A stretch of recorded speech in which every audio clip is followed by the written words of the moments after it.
नमस्कार विद्यार्थी मित्रांनो, संपूर्ण ठोकळा 2026 ही सिरीज फोकस PYQ स्पेशल आपण सुरू करत आहे.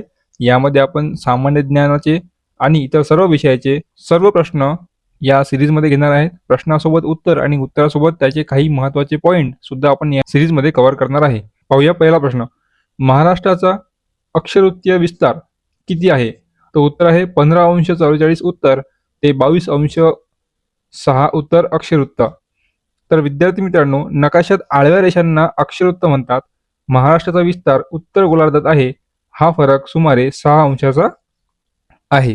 पुढचा प्रश्न. महाराष्ट्राचा रेखावृत्तीय विस्तार किती आहे? उत्तर आहे 72°36 पूर्व ते 80°40 पूर्व रेखावृत्त. नकाशात उभ्या रेषांना रेखावृत्त म्हणतात. अति पूर्वेकडील जिल्हा गोंदिया 80° आणि अति पश्चिमेकडील पालघर ठाणे 72° यामध्ये हे अंतर आहे. प्रश्न तिसरा. क्षेत्रफळाच्या दृष्टीने महाराष्ट्राचा देशात कितवा क्रमांक लागतो? उत्तर आहे तिसरा. महत्वाची माहिती. पहिला आहे राजस्थान 34,22,39 चौरस किलोमीटर.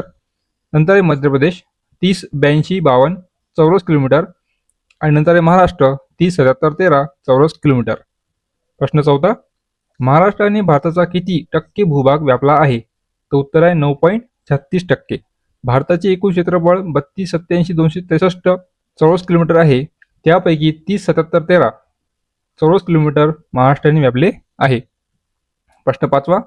महाराष्ट्राची पूर्व पश्चिम लांबी व दक्षिण रुंदी किती? तर उत्तर आहे लांबी आहे 800 किलोमीटर आणि रुंदी आहे 720 किलोमीटर.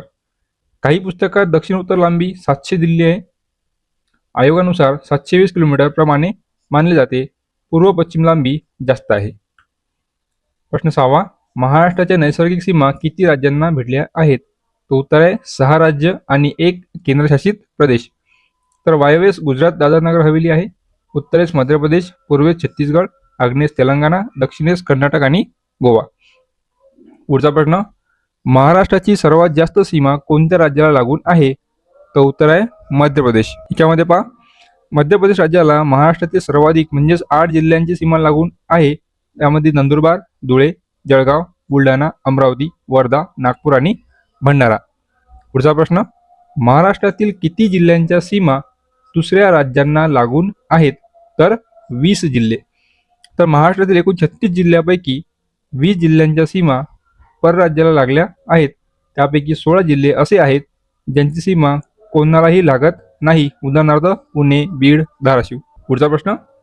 कोणत्या जिल्ह्याची सीमा तेलंगणा आणि कर्नाटक या दोन्ही राज्यांना लागते? तर उत्तर आहे तेलंगणा. असे 2 राज्यांना सीमा लागणारे जिल्हे कोणते आहेत? नांदेड, तेलंगणा आणि कर्नाटक, गडचिरोली, छत्तीसगड आणि तेलंगणा, गोंदिया, मध्य प्रदेश आणि छत्तीसगड, धुळे व नंदुरबार, गुजरात आणि मध्य प्रदेश, सिंधुदुर्ग, कर्नाटक आणि गोवा.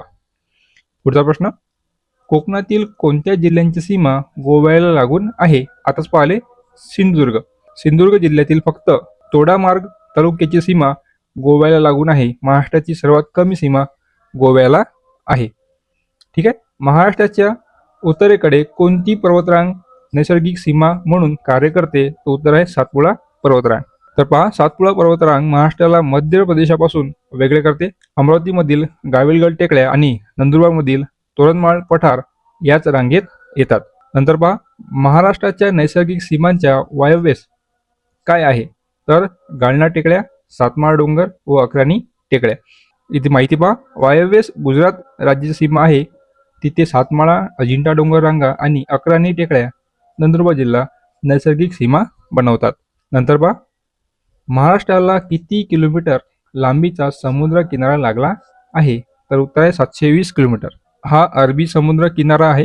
सर्वाधिक समुद्र किनारा रत्नागिरी जिल्ह्याला म्हणजे 237 किलोमीटर, तर सर्वात कमी ठाणे जिल्ह्याला लागला आहे.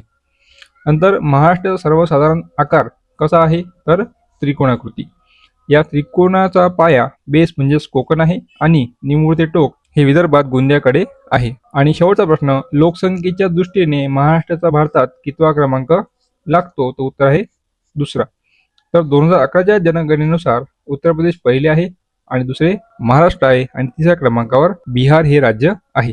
तर विद्यार्थी मित्रांनो, याचप्रमाणे आपण संपूर्ण ठोकळा पाहणार आहे, जो तुम्हाला 2026 मध्ये येणाऱ्या पोलीस भरती पेपरसाठी महत्त्वाचा राहील. तर तुम्ही नवीन असाल तर फोकस PYQ ला सबस्क्राईब करा. भेटूया पुढच्या व्हिडिओमध्ये. धन्यवाद.